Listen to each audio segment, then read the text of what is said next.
Welcome back to The Secret of America, where we dig up the darkest secrets history tried so desperately to bury. I'm your host, and today, we're plunging headfirst into a tale that will chill you to the bone. This is the saga of the Caldwell family, a name that once commanded respect among the rolling hills of Pennsylvania, but now exists only as a whisper in the shadows, a legacy constructed on a foundation of bones and betrayal. The Caldwells never faced justice for what they built their fortune upon, and as you're about to discover, there are some debts from which you can never escape, not even in death. Paint this picture in your mind. It's 1847, and the morning mist is clinging to the Allegheny Mountains like spectral fingers. In the sleepy town of Millbrook, tucked between ancient oaks and winding streams, something truly terrible is just beginning to unfold. Perched proudly on Prospect Hill is the Caldwell Mansion, its Gothic revival architecture throwing long, menacing shadows across the valley below. But hidden deep beneath its foundation is a secret so horrifying, it would curse the family for generations yet unborn. Our story starts with Ezekiel Caldwell, a man whose ambition burned with an intensity hotter than the fires of hell itself. Born in 1798 to a humble farming family, Ezekiel was never one to be satisfied with the simple life the Pennsylvania countryside had to offer. While other young men were content tending their crops and raising their livestock, Ezekiel had his sights fixed on something far more grand. He was determined to build an empire, and the cost, whatever it might be, was of no concern to him. By 1825, Ezekiel had scraped together enough wealth, through some rather questionable business practices, to purchase a substantial piece of land on the edge of Millbrook. The locals couldn't help but whisper, wondering how a man from such modest beginnings could afford such a valuable property. But Ezekiel paid their idle gossip no mind. He had far bigger plans in store, plans that would make the Caldwell name a byword for power and prestige throughout the entire region. The land Ezekiel had purchased was known to the locals as Whispering Ridge. It was a name that probably should have been taken as a warning. For centuries, the Native American tribes who had inhabited the area considered it to be sacred ground, a final resting place for the spirits of their ancestors. The Lapi people, who had called this region their home long before any European settlers ever arrived, had specific burial grounds scattered all across the area. And these weren't just simple, random graves. They were ceremonial sites, places where tribal leaders, revered shamans, and honored warriors had been laid to rest with the utmost reverence and profound spiritual significance. But Ezekiel Caldwell was not a man who put much stock in such superstitious beliefs. To his mind, the land was nothing more than a sound investment opportunity, a clean slate upon which he could paint his grand vision.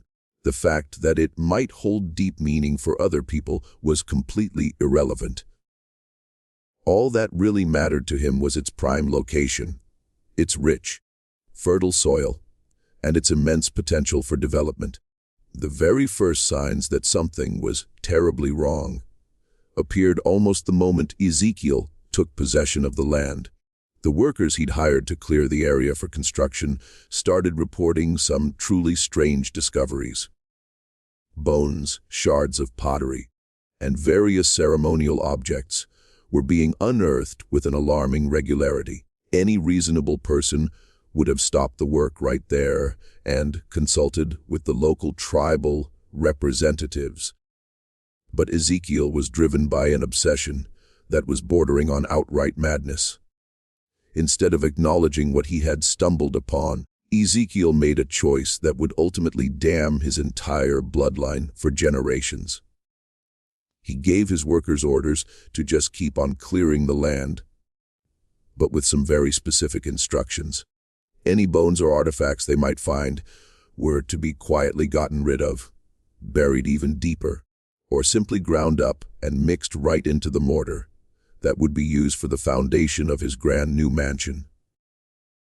The workers, desperate for any kind of employment and thoroughly intimidated by Ezekiel's increasingly erratic behavior, followed his orders without asking any questions.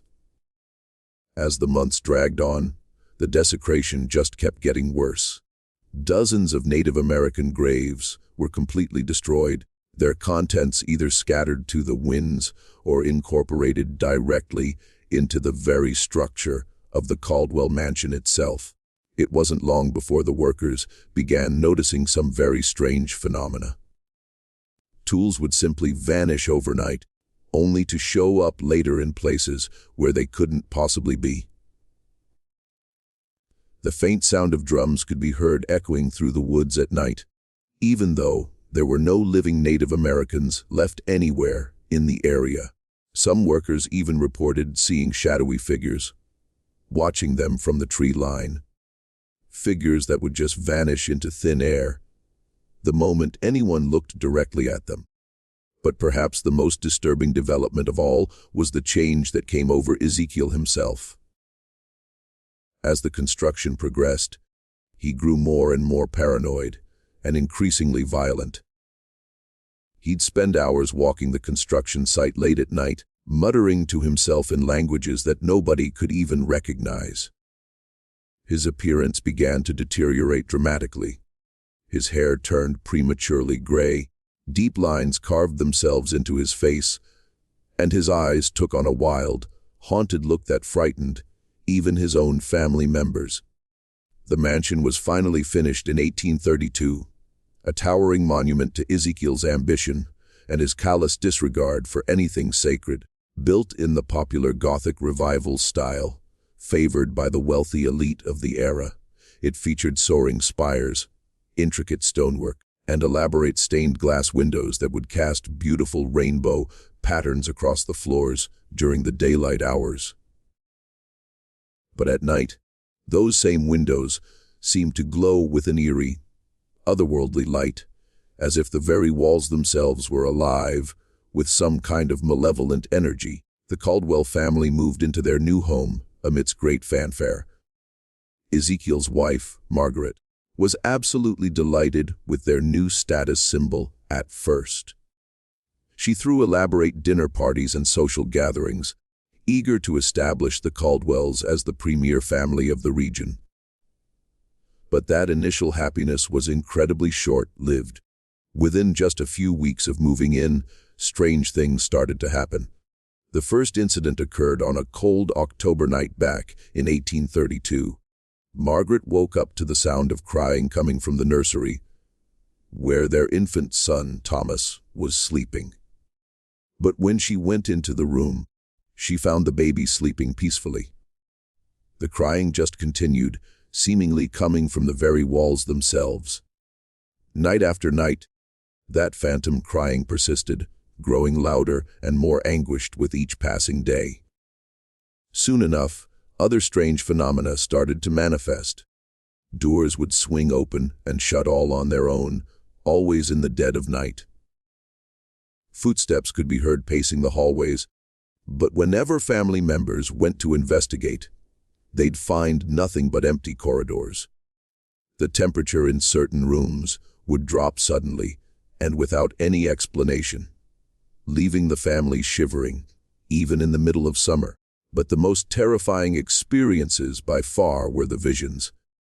Margaret began to see figures dressed in traditional Native American clothing, standing in the corners of rooms, their faces painted with war paint, their eyes just burning with rage. These apparitions never spoke a word, but their message was perfectly clear. The Caldwells were not welcome in this house, and they would be made to pay for what they had done. Ezekiel, meanwhile, was suffering through his own special kind of torment. He started having incredibly vivid nightmares where he was being chased through dark forests by an endless procession of the dead. In these dreams, he could hear their voices, speaking in languages he didn't understand. But he somehow knew they were curses, being laid upon him and his entire family. He'd wake up screaming, his body covered in scratches and bruises that had absolutely no earthly explanation. As the months turned into years, the supernatural activity in the Caldwell mansion just intensified. Servants refused to work there any longer, spreading stories all through the town about the cursed house up on Prospect Hill.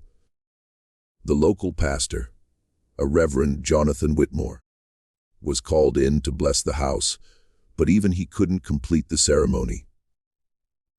According to his own personal account, which he wrote in his journal, he was physically forced to in the house by some unseen presence that spoke to him with what he described as the voice of 1,000 furious spirits. The Caldwell children began to suffer as well. Thomas, now a toddler, would often be found talking to invisible companions, speaking in what sounded like Native American languages, even though he'd never been exposed to them. He would point to empty corners of rooms and say things like, "The sad men are crying," or "They want to go home."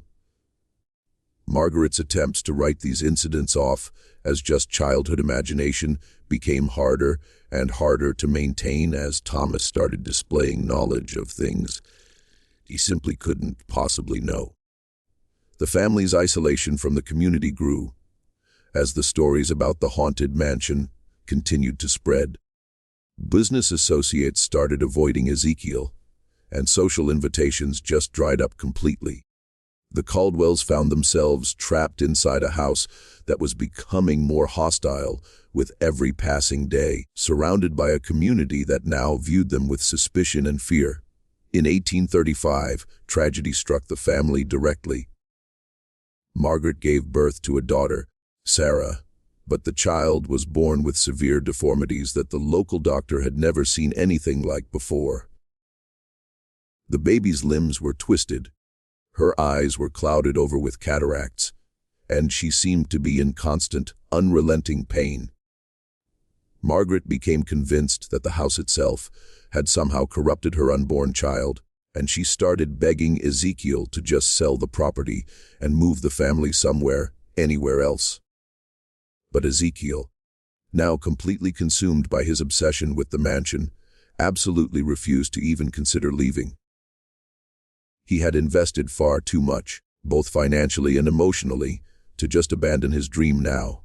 Instead, he became convinced that all the supernatural phenomena were actually signs of his own importance, proof that he had been chosen for some greater, more significant purpose. His grip on reality began to slip away entirely. The breaking point finally came in the winter of 1836. A terrible blizzard had trapped the family inside the mansion for several days, and the supernatural activity reached a fever pitch. The sound of drums echoed constantly through the house, accompanied by chanting that seemed to be coming from the very foundations themselves. The temperature dropped so low that ice started forming on the interior walls, and the family's breath was visible even when they were all huddled together around the fireplace. On the third night of that storm, Margaret woke up to find her husband standing at the foot of their bed. His eyes rolled back in his head, speaking in a language she couldn't recognize. When she tried to wake him, he turned toward her with an expression of such pure rage and hatred that she screamed and fled the room.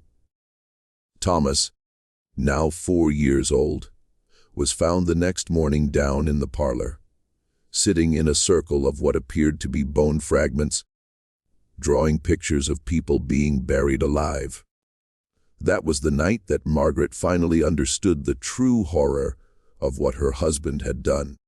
Creeping down to the basement in search of some rational explanation for the increasingly violent supernatural activity, she uncovered Ezekiel's secret. Hidden away behind a false wall was a collection of Native American artifacts, bones, and ceremonial objects that he had been hoarding ever since the construction first began. Among them were human skulls, some of them still bearing traces of the sacred red ochre used in burial ceremonies. But the most disturbing discovery of all was a journal in Ezekiel's own handwriting, detailing his systematic desecration of the burial grounds. Page after page described how he had ordered the destruction of the graves, the grinding of the bones into mortar, and the incorporation of sacred objects into the very structure of the house. The journal also revealed that Ezekiel had been having supernatural encounters from the very beginning. But instead of being frightened by them, he had been documenting them as if he were conducting some kind of twisted experiment. The final entry in that journal, dated just days before Margaret's discovery, was the most chilling of all. In it, Ezekiel wrote about a vision he'd had, where the spirits of the desecrated dead had spoken to him directly. They had told him that his family would pay for his crimes, not just in this life, but for generations yet to come. Every single Caldwell descendant would be marked, and the family line would ultimately end in madness and death. Margaret knew she had to do something. In the dead of night, she gathered her children and whatever few belongings she could carry, and she fled that mansion. She left a letter behind for Ezekiel, explaining what she had discovered and begging him to come to his senses and just leave that cursed house. But Ezekiel never read that letter. By the time the townspeople discovered Margaret was gone, he had already begun his final descent into madness. For 3 whole weeks, Ezekiel lived alone in that mansion, and the supernatural activity reached levels that had never been experienced before. Neighbors reported seeing lights dancing in the windows at all hours, and the sound of drums and chanting could be heard from miles away. Some brave souls attempted to go and check on Ezekiel, but they were always driven away by an overwhelming feeling of dread that just seemed to radiate from the house itself. On a cold February morning in 1837, Sheriff William Barnes finally forced his way into the mansion to conduct a welfare check. What he found inside would haunt him for the rest of his natural life.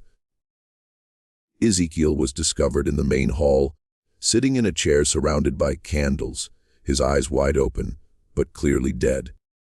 His body showed no signs of violence, but his face was frozen in an expression of absolute, soul-shattering terror. But the most disturbing aspect of the whole scene was what surrounded him.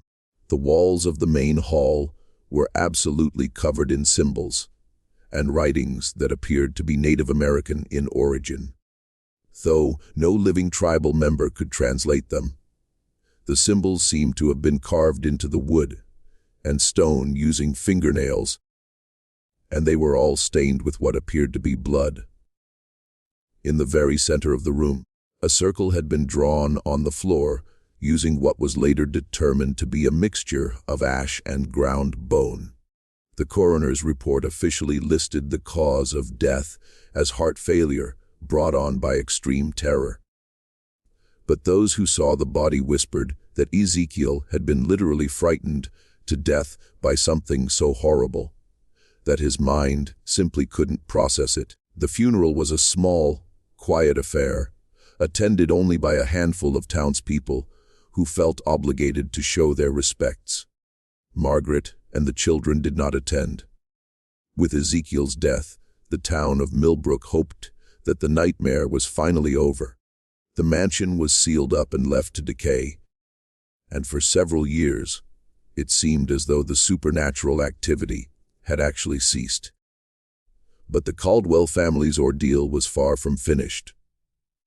The curse that had been laid upon them was just beginning to show its true power.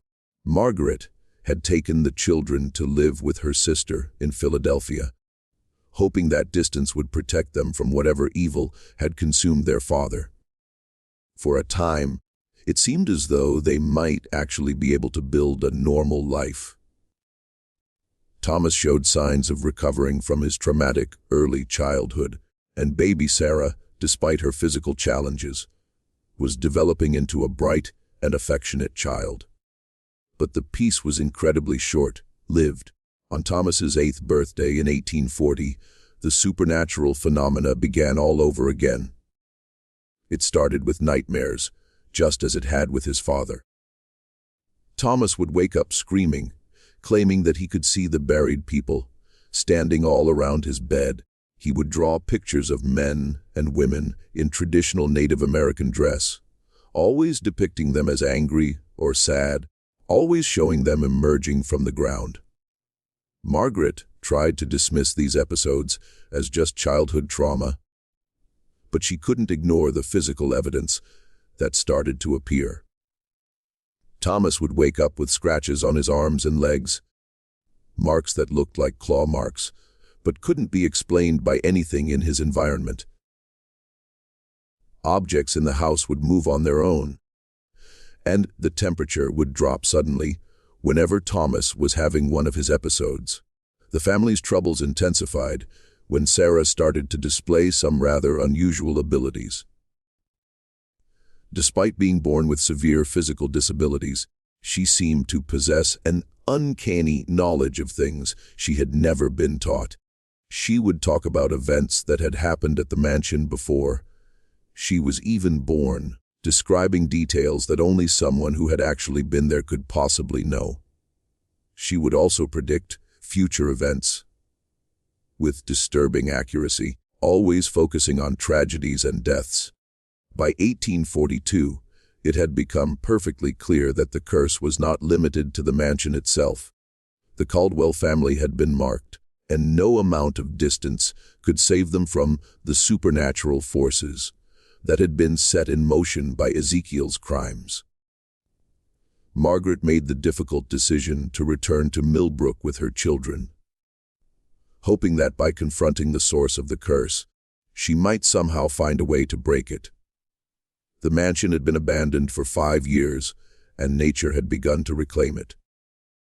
Vines covered the walls, windows were broken, and the once grand entrance was choked with weeds. But as the family approached the house, they could feel that same oppressive presence that had driven them away years earlier. If anything, it had actually grown stronger in their absence. Margaret's plan was to perform some kind of ritual to appease the spirits, to acknowledge the wrongs that had been committed, and ask for forgiveness. She had spent years researching Native American spiritual practices, and she truly believed that she could find a way to make amends for her husband's terrible actions. But she had underestimated the sheer depth of the anger and hatred that had been building up for decades. The very moment the family entered the mansion, the supernatural activity exploded with unprecedented violence. Doors slammed shut all by themselves, trapping them all inside. The temperature plummeted, and ice began to form on the walls. The sound of drums and chanting filled the air, so loud that it was actually physically painful. But most terrifying of all were the apparitions that started to manifest.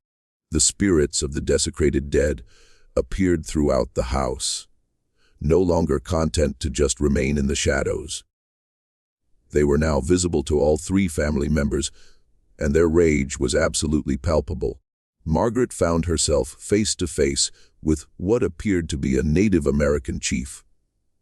His face painted with war paint, his eyes burning with some kind of supernatural fire. He spoke to her in perfect English, his voice sounding like the wind howling through a graveyard. "You have returned to the place of your shame," he said. "Your husband defiled our sacred ground, scattered our bones to the winds, and built his monument to greed right on top of our graves. The debt must be paid, and it will be paid in blood." Margaret tried to explain that she had come to make amends, that she finally understood the terrible wrong that had been done. But the chief just shook his head, his expression completely implacable. "The time for making amends has long since passed," he said. "The curse has been set in motion, and it cannot be stopped now. Your family line will end in madness and death, just as your husband's arrogance began in madness and death. This is the price that must be paid for such desecration. What happened next inside that mansion has never been fully documented, because no outside witnesses survived to tell the tale. But based on the evidence that was found later, and on the few coherent accounts that Margaret managed to write down before her own death, it appears that the family was subjected to a night of such supernatural terror that it pushed them all well beyond their breaking point. Thomas, now 12 years old, was the first to succumb. According to Margaret's account, he started convulsing violently, speaking in Native American languages and describing visions of being buried alive. His physical appearance began to change, his skin taking on a grayish pallor and his eyes becoming clouded over like those of the dead. He died at dawn, his body found in the very same position as his father's had been, sitting upright with his eyes wide open in terror.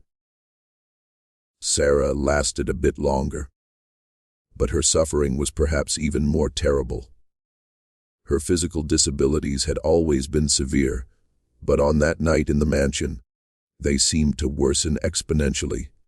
She complained of feeling as though her bones were being slowly crushed, and she began to speak in the very voices of the dead themselves, describing their burial practices and their intense anger at being disturbed. She died 3 days later, her body found down in the basement near the hidden collection of desecrated artifacts. Margaret was the last to die, and her death was the most mysterious of all. She was found in the main hall, in that same chair where Ezekiel had died, but her body showed signs of having been there for weeks rather than just days. The coroner estimated that she had been dead for at least a month, despite the fact that neighbors had seen her entering the house only a week earlier. Her final journal entry, written in handwriting that grew increasingly erratic, described visions of being taken back in time to witness the original desecration of the burial grounds. "I can see them now," she wrote. "The families mourning their dead, the ceremonies being performed, the sacred objects being placed with such love and reverence. And then I see him, my husband, like a demon among the graves, ordering the destruction of everything holy. I understand now why we must all pay the price. Some sins are just too great for forgiveness."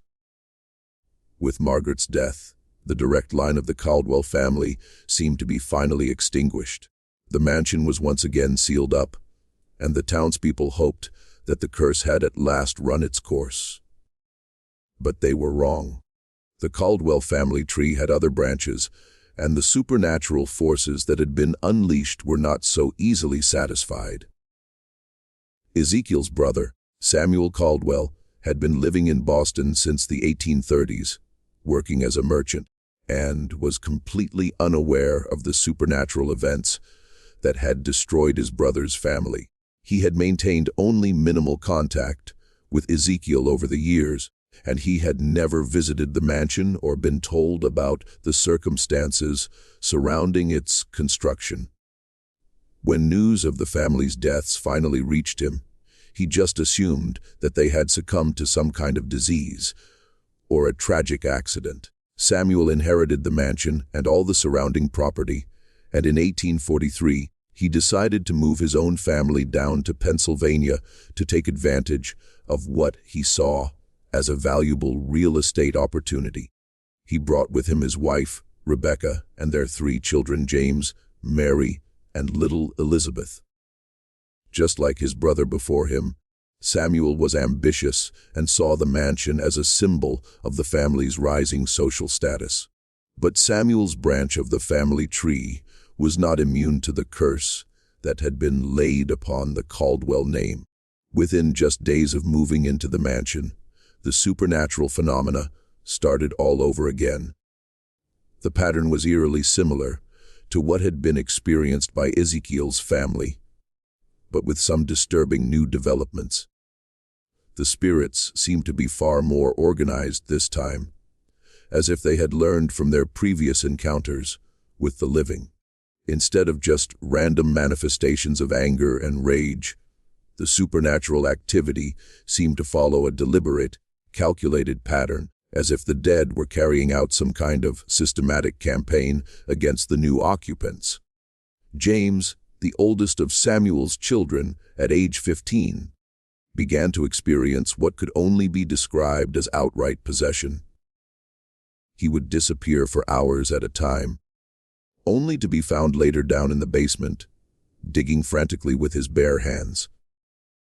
When questioned about his activities, he would claim that he was just helping them go home. But he never seemed to have any memory of what he had been doing.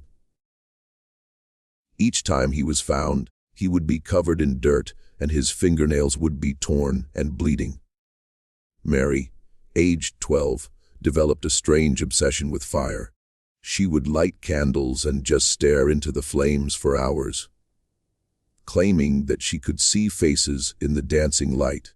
Her behavior became increasingly erratic, and she started talking about the burned ones, referring to spirits who had been cremated according to traditional practices, but whose ashes had been scattered and desecrated right along with the buried remains.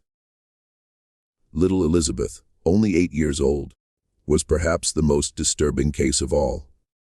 She began to age rapidly, her hair turning gray and her skin developing wrinkles and age spots. She would speak in the voice of an elderly Native American woman, describing what life had been like in the village that once existed on the very land where the mansion now stood. She would tell stories of the seasonal ceremonies, the coming-of-age rituals, and the sacred relationship that existed between the living and the dead. Samuel and Rebecca tried desperately to find some rational explanation for their children's strange behavior. They consulted doctors, priests, and even a traveling spiritualist who claimed to specialize in supernatural phenomena. But nothing they tried had any effect whatsoever on the supernatural activity that was slowly consuming their family. The spiritualist, a woman named Madame Zelda, who had gained some notoriety in the region for her claimed ability to communicate with the dead, spent 3 nights in the mansion trying to understand the true nature of the haunting. Her experience there was documented in a series of letters she wrote to her sister, letters that were discovered years later among her personal effects. According to Madame Zelda's account, the mansion was home to dozens of spirits, all of them Native Americans who had been buried on the property before its desecration. But these were not your ordinary ghosts. They were the spirits of people who had been denied their proper passage to the afterlife because their remains had been disturbed and scattered. They were trapped in a state of supernatural limbo, unable to find rest and growing more angry and powerful with every passing year. The spiritualist also claimed to have made contact with the spirit of Ezekiel Caldwell himself, who appeared to her as a tormented soul, begging for forgiveness, but utterly unable to find any peace. According to her account, Ezekiel's spirit was being punished by the Native American spirits, forced to witness the suffering of his own descendants as payment for his terrible crimes. But perhaps the most disturbing revelation in Madame Zelda's letters was her description of what she called the Great Summoning. She claimed that the Native American spirits were not just seeking revenge against the Caldwell family. They were actively working to gather more supernatural allies to their cause. The mansion had become a focal point for spiritual energy, attracting the ghosts of other Native Americans who had died all throughout the region, all of them united in their anger at the systematic destruction of their sacred sites. Madame Zelda's investigation ended rather abruptly on her 3rd night in the mansion. When she was found unconscious in the main hall, her hair turned completely white and her eyes wide with terror. She eventually regained consciousness, but refused to discuss what she had experienced, saying only that the situation was quite beyond human comprehension and that the Caldwell family should abandon that mansion immediately. But Samuel, just like his brother before him, was unwilling to simply give up his investment in the property. He had spent his life savings to move the family to Pennsylvania, and he simply couldn't afford to just start over somewhere else. Instead, he decided to fight back against the supernatural forces that were terrorizing his family. Samuel's approach was far more aggressive than his brother's had been. Instead of trying to ignore the supernatural activity, he began to actively confront it head-on. He would spend nights down in the basement, shouting challenges at the spirits and demanding that they leave his family alone. He brought in a local pastor to perform multiple exorcisms, and he even attempted to burn down portions of the mansion that seemed to be particularly active supernatural hotspots. These efforts, however, only served to enrage the spirits even further. The supernatural activity escalated to levels that had never been experienced before, not even during the worst of Ezekiel's time in the mansion. The house would shake violently, as if it were being torn apart by invisible hands. The temperature would fluctuate wildly, sometimes dropping well below freezing, and at other times becoming so intensely hot that the family would be forced to flee certain rooms. But the most terrifying development of all was the appearance of what Samuel described in his journal as the Shadow Army.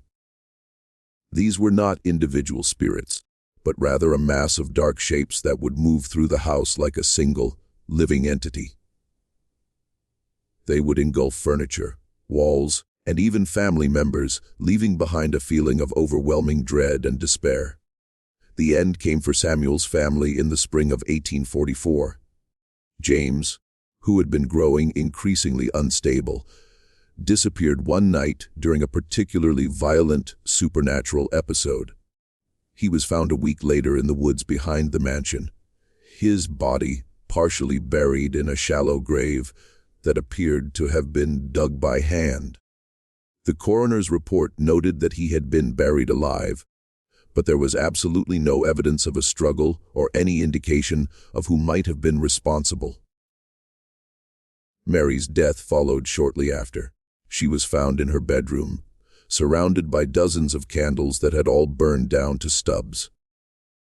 Her body showed no signs of violence, but her skin was severely burned, as if she had been exposed to intense heat for an extended period of time. The strangest aspect of her death was that the candles appeared to have been burning for days, but the room showed no other signs of any fire damage. Elizabeth's fate was perhaps the most tragic of all. Her rapid aging had accelerated to the point where she now appeared to be an elderly woman, despite being only 8 years old. She would spend hours sitting in the parlor, just rocking back and forth and speaking in various Native American languages. She died peacefully in her sleep, but when her body was found, it had the appearance of someone who had died of old age, rather than a young child. Rebecca, driven to the very edge of madness by the loss of her children, attempted to burn down the mansion with herself inside it, but the fire simply would not catch, despite her repeated attempts to ignite the building. She was found dead in the main hall, sitting in that same chair where Ezekiel and Margaret had died before her body showing no signs of the burns that should have resulted from her suicide attempt. Samuel was the last to die, and his death was the most violent yet. He was found down in the basement, his body showing clear signs of having been beaten and tortured, but there were no human perpetrators to be found. The wounds appeared to have been inflicted by some kind of supernatural force. His final journal entry, written in his own blood, consisted of a single sentence, repeated over and over: "They will never let us go." With the death of Samuel's family, the town of Millbrook had finally had quite enough. This time, The mansion was not just sealed up.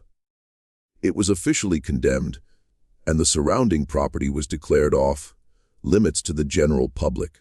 The local authorities posted armed guards all around the perimeter, and anyone caught trespassing would be arrested and prosecuted to the fullest extent of the law. But even these measures could not contain the supernatural forces that had been unleashed. The curse of the Caldwell family began to spread beyond the mansion itself, affecting anyone who had even the most remote connection to the family name. Distant relatives who had never even heard of the mansion began to experience supernatural phenomena. Business partners who had once dealt with the Caldwells found themselves plagued by unexplained accidents and mysterious deaths. The curse seemed to have a particular interest in those who shared the Caldwell bloodline, no matter how distant that connection might be. Cousins, in-laws, and even adopted family members found themselves experiencing the very same kinds of supernatural harassment that had driven the direct descendants to madness and death.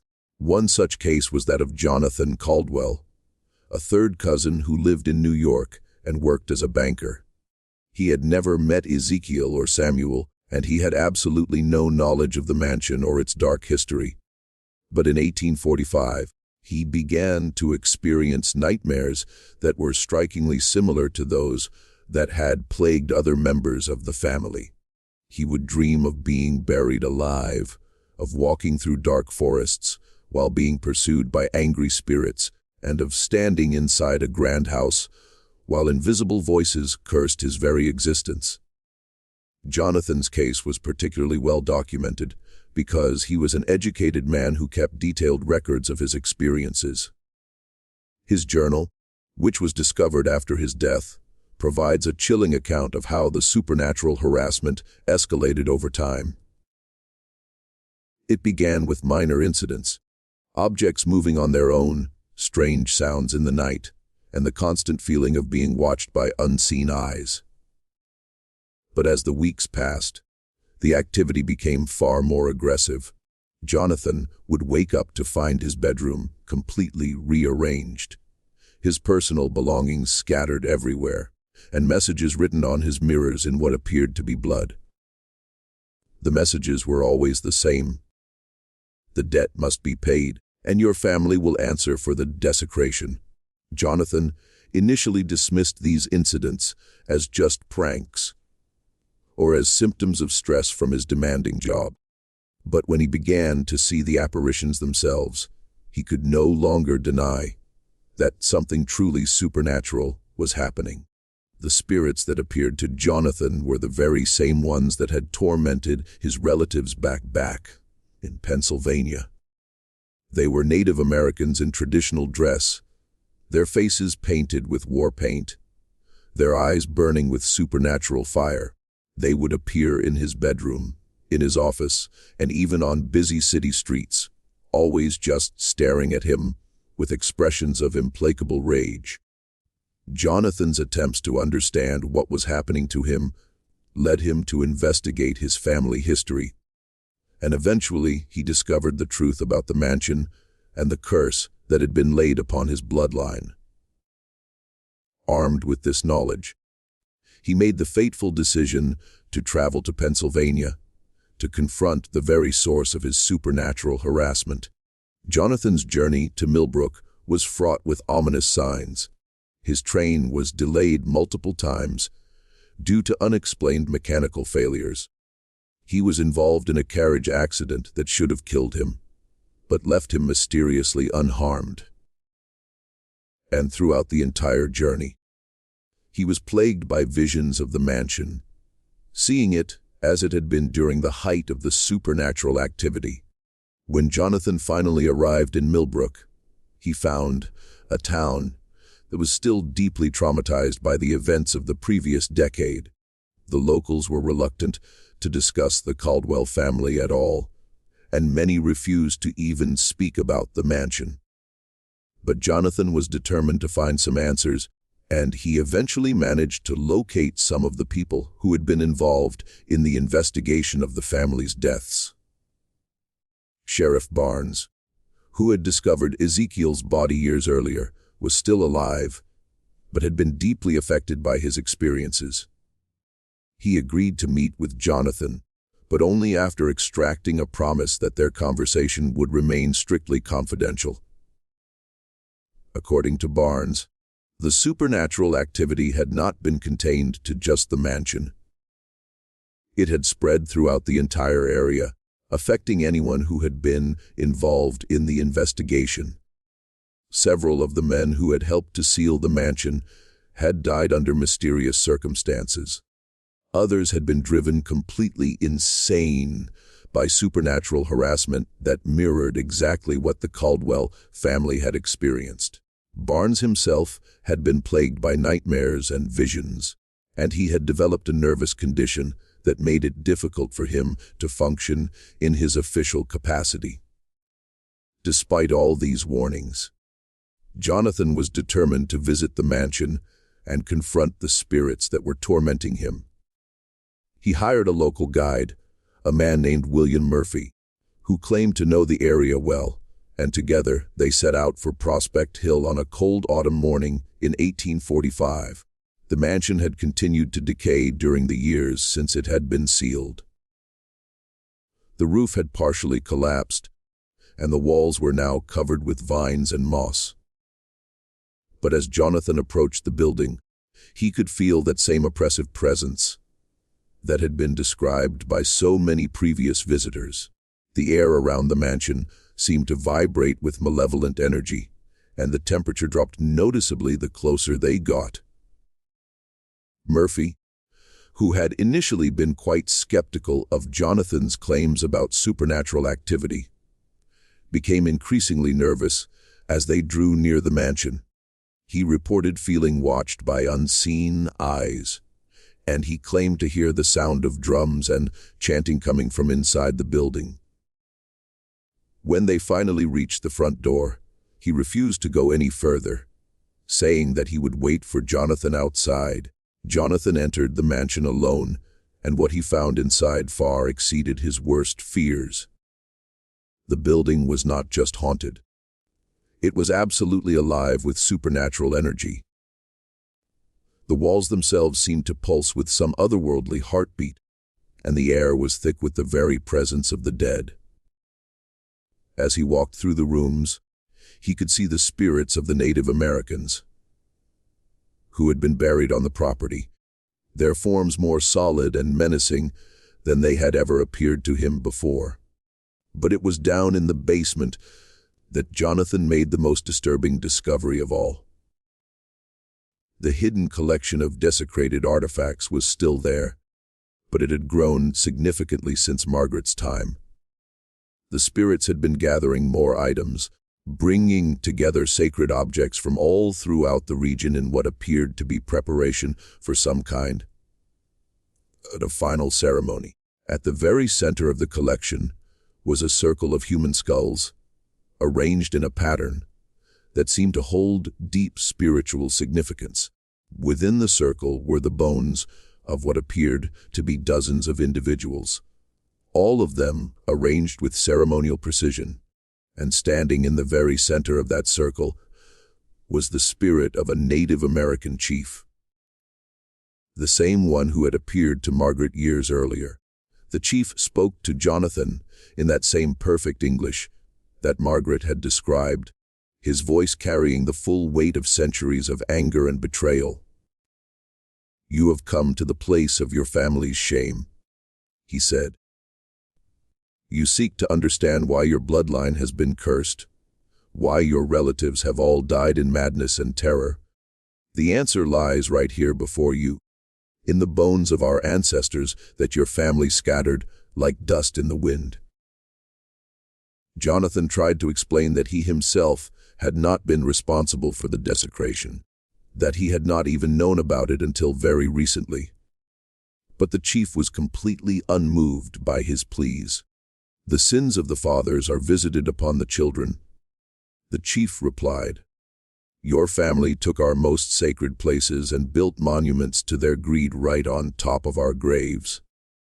The debt must be paid, and it will be paid in blood and suffering until the very last of your line has been consumed by the darkness that your ancestor invited into this world."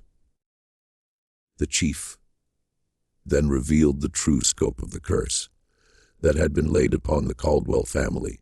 It was not just a matter of simple supernatural harassment. It was a systematic campaign to erase the Caldwell name from existence entirely. Every single member of the family, no matter how distant their connection, would be hunted down by the spirits of the desecrated dead until the bloodline was completely and utterly extinguished. But the chief also revealed something even more terrifying. The curse was not limited to just the Caldwell family. Anyone who had ever benefited from the desecration, anyone who had lived on that land or profited from its development, would also be held accountable. The entire town of Millbrook had been built on sacred ground, and the spirits were now preparing to extend their vengeance to encompass everyone who had participated in the systematic destruction of their culture. Jonathan listened to this revelation with growing horror, understanding that he was not just witnessing the supernatural consequences of his own family's actions, but that he was seeing the very beginning of something much larger and far more devastating. The curse was evolving, growing stronger with every passing year, and it would not be satisfied until every last trace of the colonial settlement had been swept away. The chief's final words to Jonathan were both a warning and a prophecy. "Your family was the first to defile our sacred places, but you will certainly not be the last to pay the price. The darkness that your ancestor unleashed will spread until it consumes all who have built their lives upon our bones. This is the price of desecration, and it will be paid in full." With those words, the spirits in the basement began to move, surrounding Jonathan with an overwhelming presence of pure rage and hatred. He felt his sanity slipping away as the voices of the dead filled his mind, all of them speaking at once, all of them demanding justice for the wrongs that had been done to them. Jonathan's guide, William Murphy, found him 3 days later, sitting in the main hall of the mansion, in that same chair where so many members of the Caldwell family had died before him. Jonathan was still alive, but his mind was completely and utterly gone. He would sit for hours just staring at nothing, occasionally muttering in what sounded like Native American languages. He would draw pictures of burial ceremonies and sacred rituals, despite having absolutely no knowledge of such things. Murphy brought Jonathan back to town, but it was perfectly clear that he would never recover. He was placed in the care of a local doctor, but his condition only worsened with time. He would spend his days talking to invisible companions, describing visions of the mansion and the spirits that dwelt there. He died 6 months later, his body found in that same position as all the other Caldwell family members, sitting upright with his eyes wide open in terror. But Jonathan's death was not the end of the curse's reach. In the months that followed, other distant relatives began to experience supernatural phenomena. A cousin in Boston reported seeing Native American spirits right in her own home. A nephew in Philadelphia began to have nightmares about being buried alive. An adopted family member in Virginia found his house plagued by the sound of drums and chanting. The pattern was always the same. The supernatural harassment would begin with minor incidents, then escalate to full-blown manifestations, and eventually drive the victim to madness and death. No amount of distance seemed to provide any protection, and no amount of prayer or spiritual intervention could break the curse. As word of these incidents spread, historians and supernatural investigators began to take notice. The Caldwell curse, as it came to be known, was unprecedented in its scope and persistence.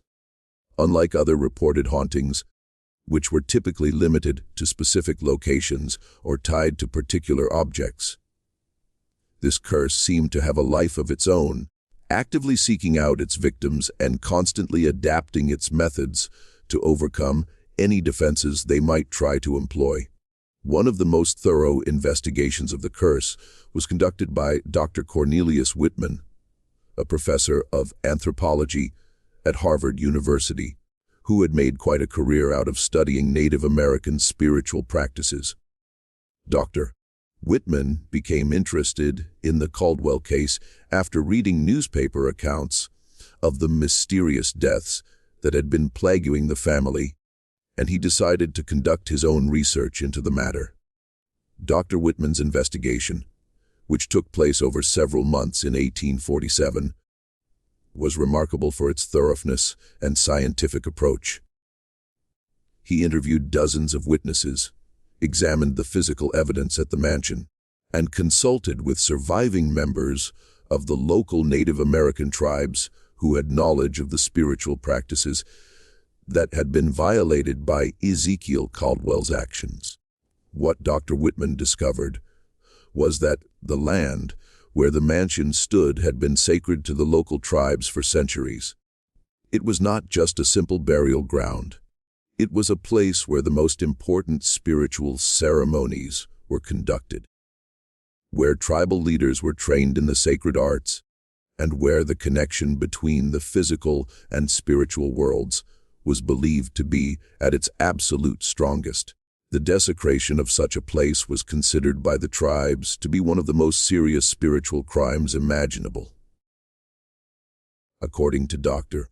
Whitman's sources, the violation of sacred burial grounds was believed to trap the spirits of the dead in a state of supernatural limbo, unable to journey on to the afterlife and growing more powerful and angry with each passing year. But what made the Caldwell case particularly significant was the sheer scale of the desecration. Ezekiel had not just disturbed a few graves. He had systematically destroyed dozens of burial sites, scattered the bones of hundreds of individuals, and incorporated their very remains into the structure of his mansion. The spiritual energy that had been released by these actions was absolutely unprecedented, and it had created what Dr. Whitman described as a supernatural vortex that was drawing in spiritual energy from all across the region. Dr. Whitman's most disturbing discovery was that the curse was not static. It was actively evolving and growing stronger with the passage of time. The spirits that had been unleashed by the desecration were not just seeking simple revenge against the Caldwell family. They were actively working to gather more supernatural allies and to expand their influence throughout the entire area. The professor's final report, published in the Journal of American Folklore in 1848, concluded that the Caldwell curse represented a completely new type of supernatural phenomenon, one that combined elements of traditional Native American spiritual practices with the unique circumstances of colonial settlement and cultural destruction. He predicted that the curse would continue to grow in power and scope until it eventually encompassed the entire region, and he recommended that the mansion and the surrounding area be permanently evacuated and declared off limits to any further human habitation. But Dr. Whitman's warnings were largely ignored by the local authorities, who were far more concerned with the economic impact of his recommendations than with any supernatural threats he described. The town of Millbrook had grown and prospered since the 1830s, and the residents were quite reluctant to just abandon their homes and businesses based on what many of them considered to be superstitious nonsense. This skepticism would prove to be a fatal mistake. In 1849, the curse began to expand beyond the Caldwell family, affecting anyone who had any connection at all to the mansion or the land on which it stood. The first victims were the workers, who had been involved in the original construction, many of whom had settled in the area and started families of their own. The supernatural harassment that these families experienced was similar to what the Caldwells had endured, but with some disturbing variations. The spirits seemed to be far more organized and purposeful in their attacks this time, as if they had learned from their previous encounters with the living. They would target specific individuals within each family, focusing on those who had been most directly involved in the desecration of the burial grounds. One of the most tragic cases was that of Patrick O'Brien, an Irish immigrant who had worked as a laborer during the construction of the mansion. O'Brien had been one of the workers who had been ordered to grind up the bones and mix them into the mortar, a task that had troubled him greatly at the time, but which he had been forced to complete in order to feed his family.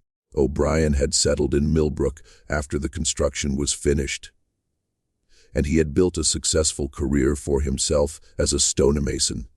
He had married a local woman, raised 5 children, and was considered to be one of the most respected members of the entire community.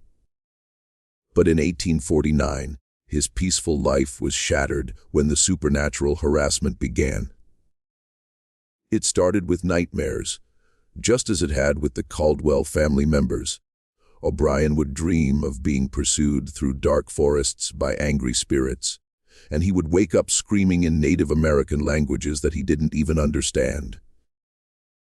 His wife, Mary, initially dismissed these episodes as just the result of stress from his demanding work, but she became increasingly concerned as the nightmares grew more frequent and more violent. Soon, the supernatural activity began to manifest in the physical world as well. Tools would disappear from O'Brien's workshop, only to be found later arranged in patterns that seemed to have spiritual significance. The temperature in his house would drop suddenly and without explanation, and the family would hear the sound of drums and chanting coming from empty rooms. But the most disturbing development was the change in O'Brien's own behavior. He became obsessed with the idea that he needed to return to the mansion to try and fix what he had broken. He would spend hours talking about the Native American spirits, describing them as if he knew them personally, and expressing deep remorse for his own role in the desecration of their burial grounds. O'Brien's family tried their best to prevent him from visiting the mansion, but he would sneak away at night, drawn by a compulsion that he simply couldn't resist. Each time he returned from these nocturnal visits, he would be more disturbed and more disconnected from reality than before. He would speak in Native American languages, draw pictures of burial ceremonies, and describe vivid visions of the mansion as it had been during the height of the supernatural activity. The end came for O'Brien on a cold night in November 1849. He disappeared from his home during a violent thunderstorm, and his body was found the next morning in the ruins of the mansion, sitting in that same chair where so many had died before him. But unlike the previous victims, O'Brien's death showed clear signs of violence. His body was covered in wounds that appeared to have been inflicted by multiple attackers, but there was absolutely no evidence of any human perpetrators. O'Brien's death sent shockwaves through the entire community of Millbrook. He had been a popular and respected member of the town, and his gruesome fate made it perfectly clear that the supernatural forces that had been unleashed were not limited to just the Caldwell family. Anyone who had been involved in the construction of the mansion, no matter how indirectly, was now a potential target. The panic that followed O'Brien's death led to a mass exodus from Millbrook. Families who had lived in the area for generations packed up their belongings and moved away, unwilling to risk becoming the next victims of the curse. Businesses closed down, property values plummeted, and the once thriving community began to wither and die. But for those who chose to remain, the supernatural harassment continued to escalate. The spirits seemed to be emboldened by their success in driving away so many of the townspeople, and they began to target anyone who had even the most tenuous connection to the mansion or its construction. The local blacksmith, who had forged the nails used in the mansion's construction, began to experience supernatural phenomena. In his own workshop, his tools would rearrange themselves overnight, and he would find mysterious symbols carved into his workbench. The baker, who had provided food for the construction workers, found his ovens plagued by strange fires that would burn cold instead of hot. The local pastor, who had been called upon to bless the mansion's construction, began to have visions of Native American spirits standing right inside his church, their faces painted with war paint and their eyes burning with supernatural fire. As the curse continued to spread, it became abundantly clear that the spirits were not just seeking simple revenge against individuals. They were working to reclaim the entire area for their own purposes. The mansion itself had become a focal point for supernatural energy, drawing in spirits from all across the region and serving as a base of operations for their campaign against the living. Reports began to surface of travelers who had gotten lost in the woods around the mansion, only to find themselves surrounded by the ghosts of Native Americans, who would then lead them even deeper into the forest and leave them to die of exposure. Hunters reported seeing entire villages of spirits out in the woods, complete with lodges, fires, and ceremonial gatherings that would just vanish the moment they were observed directly.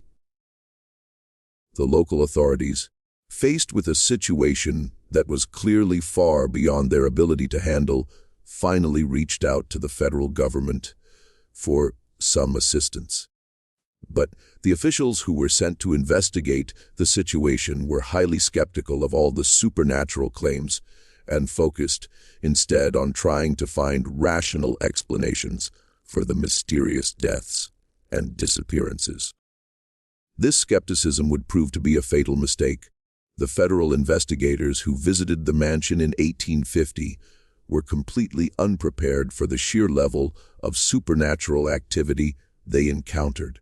3 of the 4-man team died under very mysterious circumstances, and the 4th, a man named Captain Theodore Harrison, was found wandering the woods in a state of complete madness, babbling about armies of the dead and something he called the Great Gathering. Captain Harrison's report, written after he had partially recovered his sanity, described supernatural phenomena that far exceeded anything that had been previously documented. According to his account, the mansion was no longer just haunted.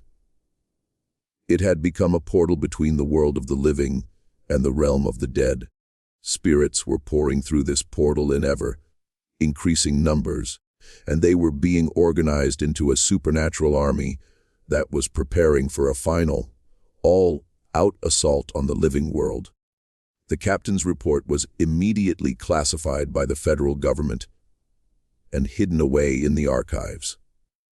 But copies were leaked to the press, and the story of the Caldwell curse became a national sensation. Newspapers all across the country published sensationalized accounts of the supernatural events in Millbrook, and the town became a destination for thrill seekers and supernatural investigators from far and wide. But these visitors soon discovered that the curse was not just some tourist attraction. It was a very real and very dangerous phenomenon.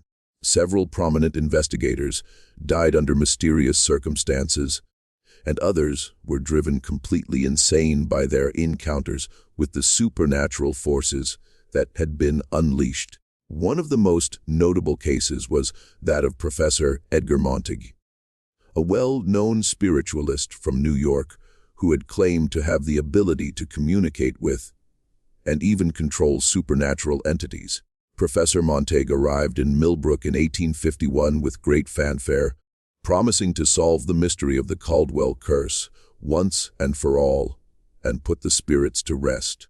Montague's investigation was conducted with great publicity, and he held nightly séances inside the mansion that were attended by reporters and curiosity seekers from all across the region.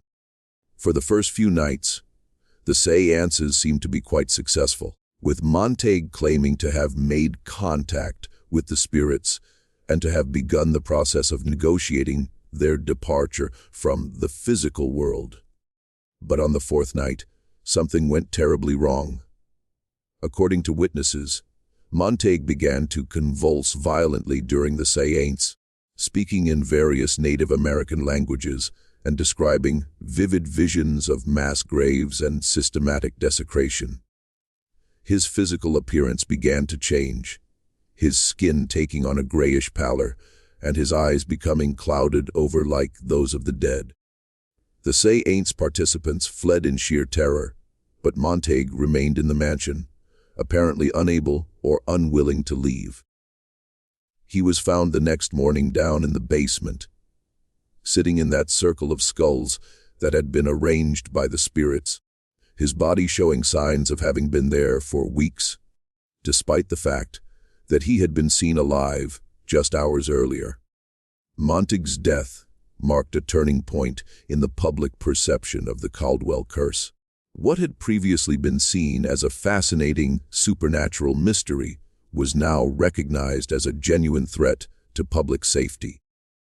The federal government finally took decisive action, declaring the mansion and the surrounding area to be a federal disaster zone and establishing a military perimeter around the entire property. But even these measures were not enough to contain the supernatural forces that had been unleashed. The spirits seemed to be able to cross the military perimeter at will, and they began to target the soldiers who had been stationed there to keep people away from the mansion. The military personnel who were assigned to the Millbrook detail began to experience the very same kinds of supernatural harassment that had plagued the Caldwell family and all the other victims of the curse. They would hear the sound of drums and chanting coming from the mansion, see apparitions of Native American warriors out in the woods, and wake up to find their equipment rearranged or their tents surrounded by mysterious symbols. Several soldiers died under mysterious circumstances, and others were driven completely insane by their encounters with the supernatural forces. The military command, faced with a situation that was clearly far beyond their ability to handle, finally made the difficult decision to abandon the area entirely.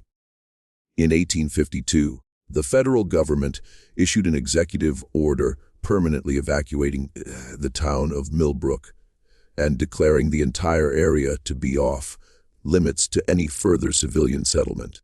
The few remaining residents were relocated to other communities, and the town was left to be slowly reclaimed by the wilderness.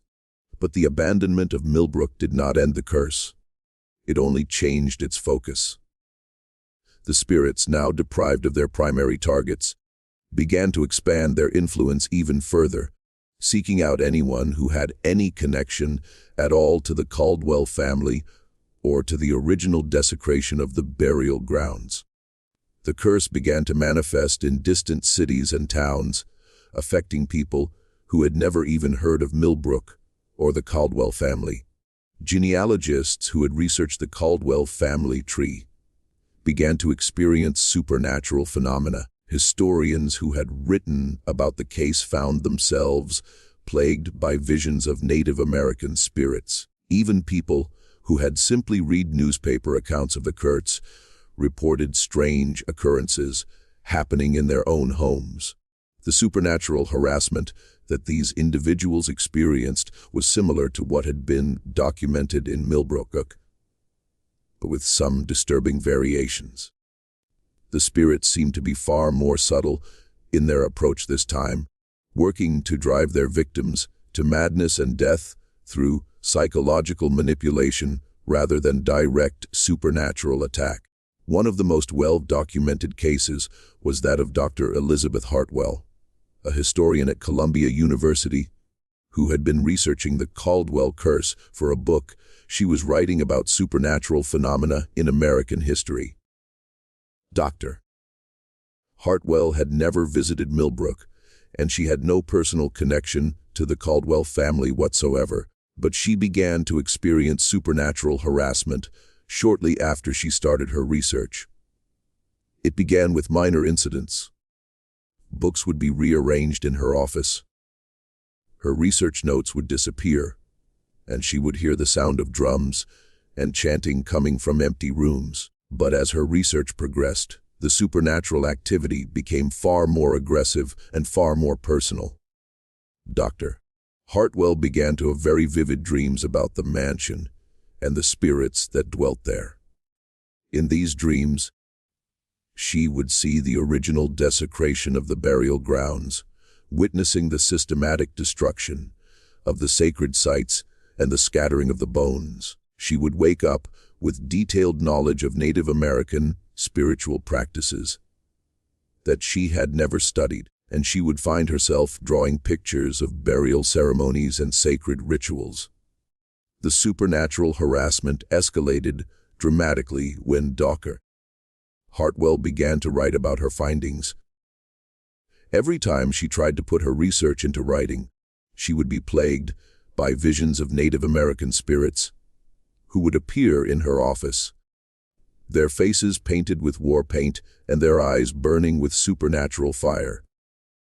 They would speak to her in perfect English, warning her that she was treading on sacred ground and that she would pay the price for her intrusion into their affairs. Dr. Hartwell tried to abandon her research, but the supernatural harassment continued even after she stopped working on the book. The spirits seemed to be absolutely determined to punish her for her investigation into their affairs, and they began to target her family and friends as well. Dr. Hartwell's husband, a prominent lawyer, began to experience supernatural phenomena in his own law office. Her children reported seeing Native American spirits in their bedrooms at night. Her colleagues at the university found their own research disrupted by mysterious incidents that seemed to be connected to Dr. Hartwell's work on the Caldwell curse. The situation reached a crisis point when Dr. Hartwell's youngest daughter, a 10-year-old girl named Sarah, began to show clear signs of supernatural possession.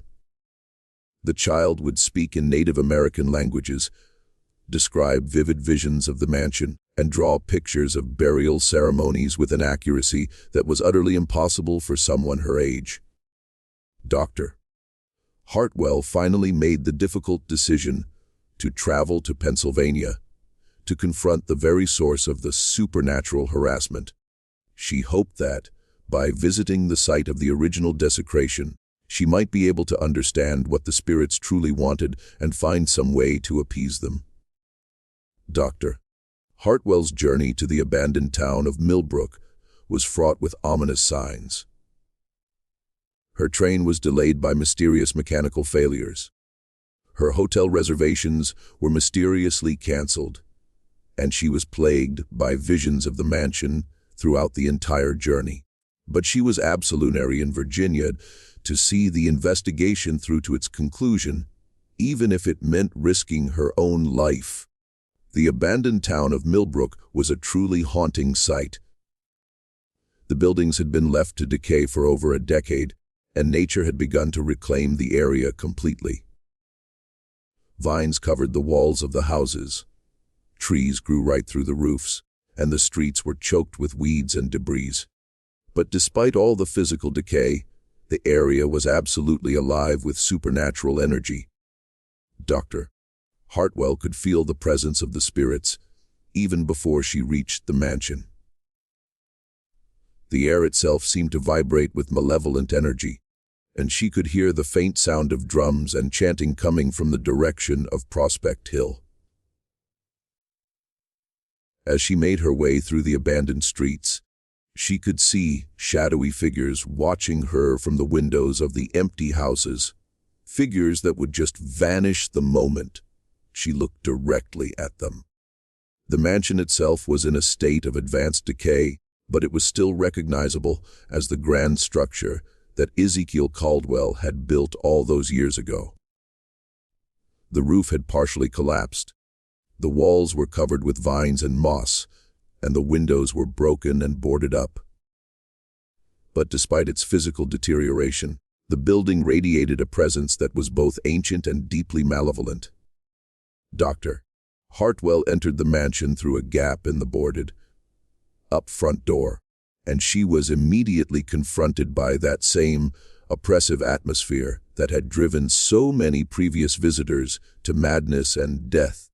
The air was thick with the very presence of the dead, and she could feel the full weight of their anger and hatred pressing down upon her. As she explored the ruins of the mansion, Dr. Hartwell began to understand the true scope of the supernatural forces that had been unleashed. The building was not just haunted. It was a nexus point for spiritual energy, a place where the boundary between the world of the living and the realm of the dead had been permanently breached. In the basement, she found the collection of desecrated artifacts that had been described by so many previous investigators. But the collection had grown significantly since the last documented visit. The spirits had been gathering sacred objects from all across the region, bringing together items that had been scattered and lost over the decades since the original desecration. At the very center of the collection was the circle of skulls that had been arranged by the spirits. And standing within that circle was that same Native American chief who had appeared to so many previous visitors. He spoke to Dr. Hartwell in that same perfect English that had been described by others, his voice carrying the full weight of centuries of anger and betrayal. "You have come seeking knowledge," he said, "but knowledge always comes with a price. Your people have taken our most sacred places, scattered our bones, and built your monuments to greed right on top of our graves. The debt must be paid, and it will be paid in blood and suffering, until the very last trace of your civilization has been swept away." Dr. Hartwell tried to explain that she had come to understand and to help, that she truly wanted to find a way to make amends for the wrongs that had been done. But the chief was completely unmoved by her pleas. "The time for making amends has long since passed," he replied. "The curse has been set in motion, and it cannot be stopped now. Your people will pay for the desecration of our sacred places. Not just those who actually committed the crimes, but all who have ever benefited from them. This is the price that must be paid for building your civilization upon our bones." With those words, the spirits in the basement began to move, surrounding Dr. Hartwell with an overwhelming presence of pure rage and hatred. She felt her sanity slipping away as the voices of the dead filled her mind. All of them speaking at once, all of them demanding justice for the wrongs that had been done to them. Dr. Hartwell was found 3 days later by a search party that had been sent out to look for her. She was sitting in the main hall of the mansion, in that same chair where so many others had died before her. Her eyes were wide open, but her mind was completely and utterly gone. She was still alive, but she would never speak again, never write again, never function as a rational human being ever again. Dr. Hartwell was taken to a private asylum, where she spent the remaining years of her life in a state of complete madness. She would sit for hours just staring at nothing, occasionally muttering in Native American languages that she had never studied. She would draw pictures of burial ceremonies and sacred rituals, despite having absolutely no knowledge of such things. And she would describe vivid visions of the mansion and the spirits that dwelt there. Her case became a cautionary tale for any other researchers who might be tempted to investigate the Caldwell curse. The supernatural forces that had been unleashed were not just dangerous to those who had direct connections to the original desecration. They were a threat to absolutely anyone who dared to probe too deeply into their affairs. As the years passed, the curse continued to spread, affecting people all across the country and even beyond. The spirits seemed to be working systematically to erase all traces of the colonial settlement that had been built upon their sacred grounds, and they would not be satisfied until every single person who had benefited from the desecration had been made to pay the price.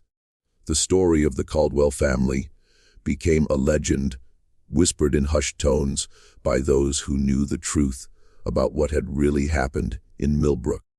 But for most people, it remained just a story, a tale of supernatural horror that was simply too fantastic to be believed. But the curse was far from finished. Even now, more than a century and a half after Ezekiel Caldwell first broke ground on his mansion, the spirits continue their relentless campaign of vengeance. They seek out anyone who has any connection at all to the original desecration, no matter how distant or indirect that connection might be. And they are still watching, still waiting, still planning their next move in a supernatural war that has no end in sight. The Caldwell family never paid for what they built on, and the debt continues to grow with each passing year, accumulating interest in the form of blood and suffering, madness and death. The mansion still stands there on Prospect Hill, a crumbling monument to the arrogance and greed that led to one of the most horrific supernatural curses in all of American history. And the spirits of the desecrated dead still dwell there, gathering their strength and planning their revenge against a world that has long since forgotten the sacred nature of the ground upon which it was built. This is the macabre history of the Caldwells, a family that thought they could build their fortune on the bones of the dead without facing any consequences. They were wrong, and the price of their error continues to be paid by anyone unfortunate enough to share their blood or their legacy. The curse endures, and it will continue to endure until the very last debt has been settled and the very last wrong has been made right. The spirits of the dead are infinitely patient, and they have all the time in the world to exact their revenge. Remember this story, and remember the lesson that it teaches. Some ground is far too sacred to ever be disturbed. Some debts are far too great to ever be ignored, and some curses are far too powerful to ever be broken. The Caldwell family learned this lesson far too late, and they paid the ultimate price for their ignorance. But their story is not over yet. The curse continues, and it will continue until true justice has finally been served and the dead have finally been allowed to rest in peace. Until then, the spirits will keep watching, keep waiting, and keep collecting the debts that are owed to them. This has been the Ghastly Journal, and I do hope you'll join me next time as we explore another dark chapter in the hidden history of America.